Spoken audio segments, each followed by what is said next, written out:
There's exactly one anime that can get away with excessive use of 3D models in a 2D environment while still maintaining a cohesive art direction and style. That anime is Psycho-Pass. This was the show that sucked me into the world of anime. 0 out of 10. Worst mistake of my life. Full stop jokes are overdone, sorry. It was the first animated show that drew me in to appreciate the setting and narrative consistency that writers can accomplish when they set their minds to create a great piece of art. I genuinely think there's something to enjoy in this show for everyone, but first I want to talk about the studio.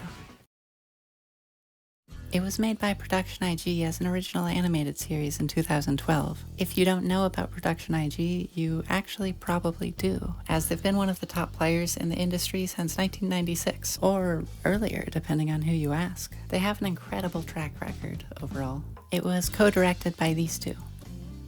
Written by this guy. Character designs by this guy.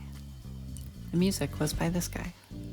It's got 22 episodes and a runtime of a little under 9 hours. It was so well received that it was adapted into manga shortly after, got an official light novel, and then an extended edition in 2014, which re-edited the series into half the amount of episodes of double the length, adding in 1 or 2 extra scenes per episode, as well as updating some of the effects.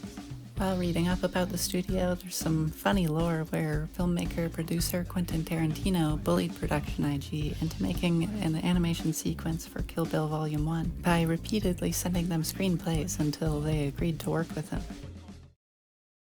You will know if the art style bothers you in the first episode. They don't shy away from putting these beautifully rendered weapons right in the center of the shot.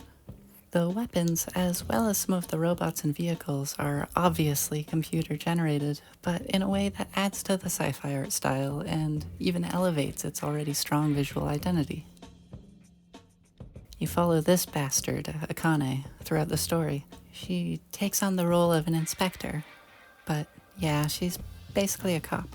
It's a cop show at its core. Episode 1 starts on her first day on the job, and things accelerate from there.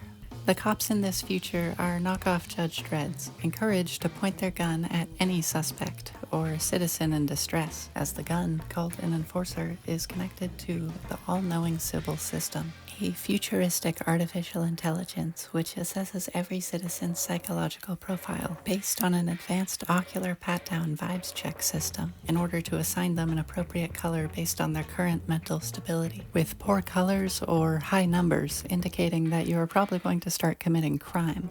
This color is called the Psycho-Pass. For example, if your hue reads as light green, you may be experiencing slight difficulty in your relationship. The Sybil system can recommend some great counselors, get you some Viagra, maybe suggest some fun date ideas to hopefully get that spark back. If the Sybil system reads your color as a muted burgundy or a steel blue though, well, that means you're a sick fuck who probably likes the live-action Cowboy Bebop and should probably be put to death immediately for the good of society before you become some kind of psycho-hazard. Say you get dark blue. Well, you're still a productive member of society, but you've become disillusioned or overworked and have been assessed as a risk factor, a minor threat. Don't worry, because you can still contribute to the GDP as an indentured servant of sorts. Most of the main cast falls into this wet dream of the American prison system category, working as self-proclaimed hunting dogs alongside Akane and the other inspector to track down more dangerous thought criminals. Akane's interactions with her team and struggling to navigate the Sybil system as an inspector drives the plot forward as the main engine to the story. In peak sci-fi writing style, it explores many of the fun implications of ceding your entire justice system to ChatGPT. There's delicious gray areas as the idea of social contagion, thought crime, personal development, and sociopathy are taken on in new cases every episode, as it seamlessly weaves in season-long plot threads alongside. In this episode, they go to a Snow Crash-esque internet cyberspace, and are represented by these avatars. This was the moment when I realized that the studio just gets it, and they're putting more passion and critical thinking into the setting than I initially thought. The dialogue is the opposite of cheesy. The world is beautiful and mysterious. The ending is extremely satisfying and contains one of my favorite guy-on-guy mutual beatdowns on television. The entire show is realistic, gritty, and tastefully violent. A lot of it made me uncomfortable in the most delightful ways. I'd recommend this show to anyone who likes sci-fi or cop shows. Or if you have a thing for strong female leads. I don't know if I have to say that part out loud, right? It seems like it's kind of implied with the anime audience, but the point is they've got a great style, great writing, incredible synth music and instrumental tracks. Tone, I'd like to go on and on about it.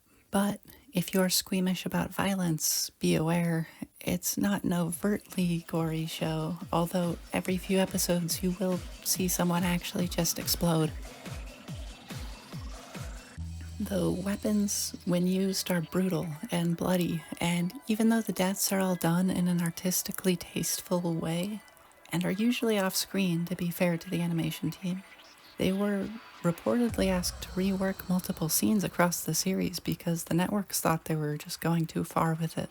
Having a narrative about criminality, mental instability, stress, and fear as central themes makes the conflict a bit mentally gruesome as well. There are harsh interpersonal conflicts, an off-screen implied torture scene, and an on-screen scene that I can't spoil but did make me have to stop watching for a few days.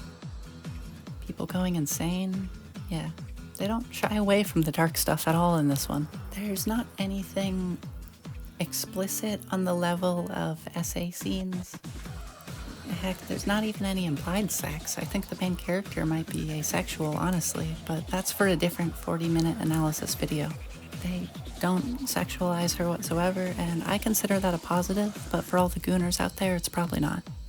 Think half the intensity of Kill Bill, if you've seen that, or the end part of Akira. If those made you too squeamish, you might want to give this one a pass. Or watch it with your boyfriend or something, I don't know. Anyway, it's a top 5 for me. If you like sci-fi or cyberpunk stuff, check it out.